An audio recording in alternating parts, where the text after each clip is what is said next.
Hello, everyone, and welcome to the Sandy Masselli Show, Episode 2. My name is Sandy Masselli. Today is December 28th, 2014.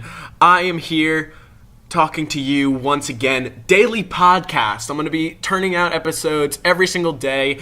Don't know how long they're going to be, but whatever's on my mind that day, whatever I see on the internet and in real life, I will be talking about to you. Now, college freshmen, listen up to me. If you just finished your first semester of college, this is the news for you right here. So, I have just gotten done with my first semester of college, which went fine, I guess. It was fun. I met a lot of cool people, but academically could have done a lot better, So, that's neither here nor there. What I want to know is how your first semester went.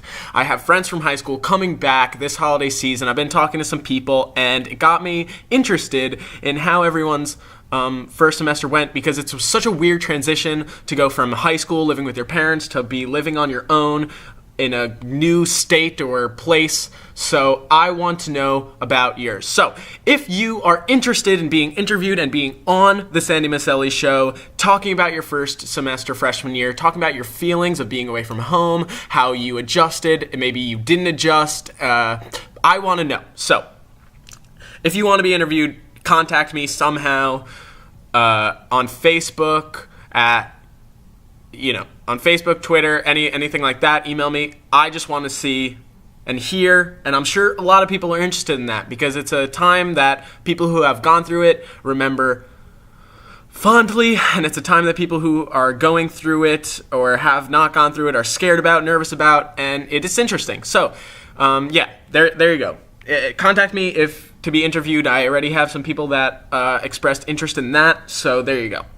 Now, first topic here is something that I've noticed on Facebook. If you go to somebody's profile, you can see their name, their work, their all that kind of stuff, and it says there's some other stuff on there too.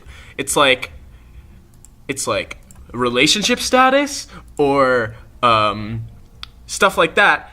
And there's a little button. If they don't have it listed, you can ask. Who the fuck has ever asked somebody about that stuff? Like, what happens when you click that button? I don't get it. Somebody wants to know what your relationship is. No, that's creepy. It's too creepy. Facebook's creepy enough where you barely know people and you're friends with them and you're looking at their pages and you're going through all their pictures. You're going months back. No? You guys don't do that? Okay, just me. But it's fucking weird. Now, here's another thing. I saw on Reddit today that there was this study that was done about repetitive songs are more likely to become number one. Of course, everyone knows that. You know what I mean? Like, that's what people like. They like to hear repetitive songs. I feel like they want to be involved in something. And if it's easier for you to know the lyrics and whatever, then you're going to like the song more, especially if it's catchy. You're going to be singing it to yourself all the time. When I have some song stuck in my head, I always want to listen to it again and again and again. I don't know why I feel like that doesn't help at all to get it out of your head, but for me, I'm just like, I need to listen to this song. It's been stuck in my head all day. So when they do that, you obviously want to listen to it more. I don't understand what the big deal is about these songs. People get so angry that some songs are popular and some songs aren't. It's like, okay, if you like a song, you should listen to it. That's great. If somebody else likes a song, cool for them, you know what I mean? You guys aren't forced to like the same stuff. It doesn't make sense. People get so mad about shit like that. Like, wow, what the fuck? Motherfuckers are listening to catchy songs. It's pissing me off. It doesn't matter. It literally doesn't matter. Nobody else's opinions affect your opinion, or, they shouldn't, or it doesn't matter what people think about songs or movies. People will defend their favorite movies to the death because somebody else doesn't like it. Who gives a shit? It doesn't matter. It doesn't matter. People people like to be on teams. You know what I mean? And they like to defend their thing as hard as possible, even if it has no bearing on anybody else. It's ridiculous. Like like politics. People want to, label themselves as one thing. I'm a Republican. I'm a Democrat. I'm a Republican. Everything Obama does is stupid. I'm a Democrat. Everything Obama does is awesome. It's ridiculous. It's not about that. It's not these black and white, situations all the time. In music, if you like a band, you don't have to like every single thing they've ever done. If you like a song, somebody else doesn't like it, you don't have to, it doesn't affect you, okay? So that's what I want to say about that. Everyone knows repetitive songs are more popular because they're catchy and more people like them. It doesn't matter. Now, this all ties in the politic thing. I was talking last night to my uncle and my dad, and we were talking about news sources, and they were talking about Fox News and versus like MSNBC and CNN. They were saying that, if you watch Fox News, you're getting one side of the well, I was saying that you're getting one side of the argument. They obviously think that is fair and balanced, which debatable. And then they were saying MSNBC, yeah, it's the liberal side of the news, and you got to get both perspectives. As kids, as teenagers growing up with the internet, or 20-somethings, however old you are, you got to understand it's not like that anymore. I really feel like there's no more. Okay, I'll rephrase that. It still exists. Obviously, news networks still exist. TV shows, they still exist. Personally, for me, I never watch TV. I don't watch it ever. Never turn on the TV. Channel surfing, I think that is a thing of the past. No one wants to do that anymore. They want to go on Netflix. They want to go on YouTube. They want to look at what they want right now, and that is it. They don't care about any other stuff, whatever. So, as the older generation, I feel like they don't really understand that kind of. So what I'm trying to say is basically in the news, it's kind of not the same anymore. You have people on Facebook, on Twitter, on Reddit, on YouTube, individual people giving their specific opinions, and you can see so many different perspectives at once. You don't have to go on the internet and listen to a talking head say what the corporate or what their network's opinion is about something. You don't have to do that. You can go on the internet and you can look at real people's individual opinions and make your own conclusion from all of these hundreds of thousands of sources. It's way better. There's no...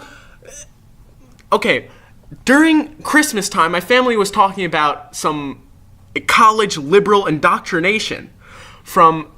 That is crazy. There's no... Okay, there are professors who have their own opinions, and there are other professors who have different opinions, and there are people who have different opinions.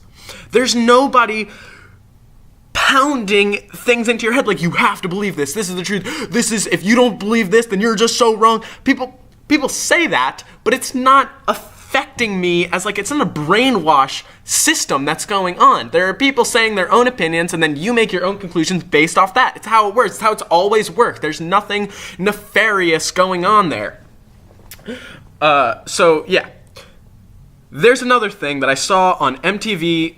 They make these ridiculous articles all the time, but this one I saw was, obviously, if you're scrolling through, you're bored, you're sitting on your couch, you're looking at your phone, you're scrolling through Facebook, you see people sharing links all the time. MTV is sharing these links. I don't even know why. I was just going to unfollow them. I just realized I could just unfollow them. There we go.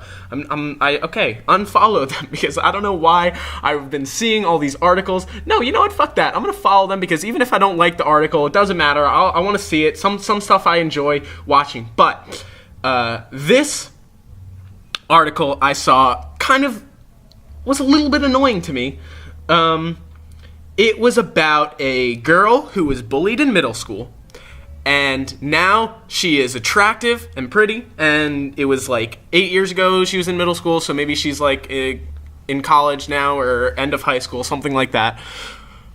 But yeah, so she was ugly and she was bullied a lot, which is terrible, obviously. And she got asked out by one of her former bullies. And he was like, you're so beautiful now, let's go on a date. So she was like, at first I wanted to say no, but then I thought, this is a good opportunity for sweet, sweet revenge. Okay.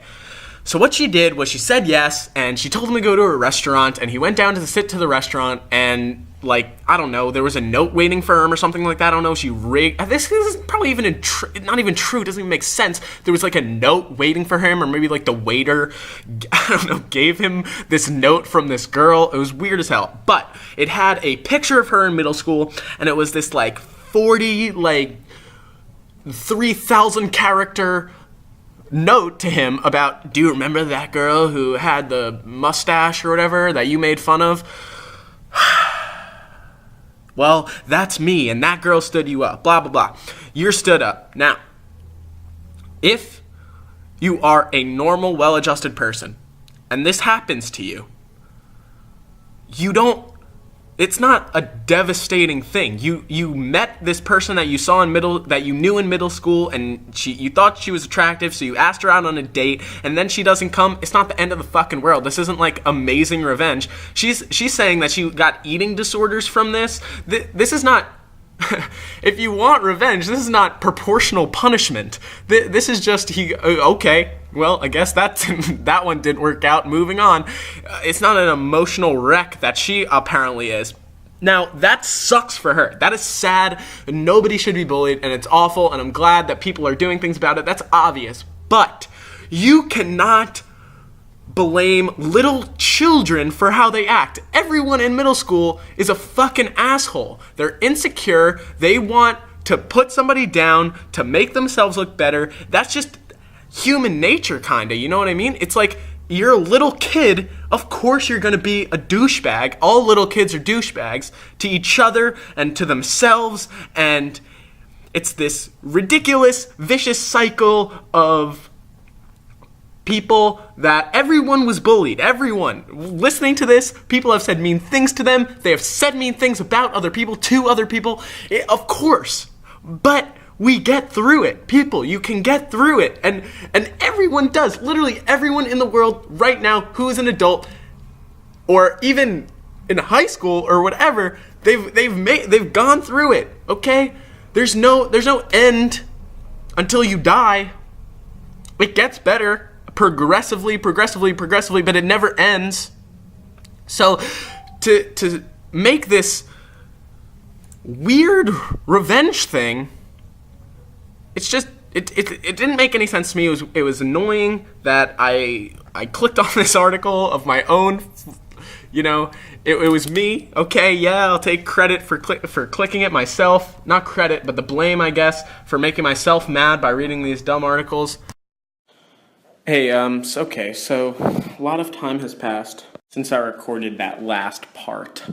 I got caught up. My grandparents came over, and so been spending the day with them. That was pretty cool. So yeah, I just want to say that if you made it this far in the podcast, thank you. And I know that the production value is not that high right now. I'm going to be getting a new mic.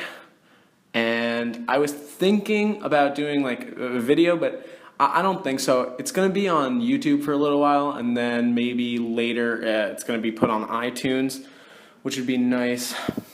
So let's talk about the interview. On Christmas, I watched the interview, I downloaded it, and I've seen a lot of mixed opinions from people.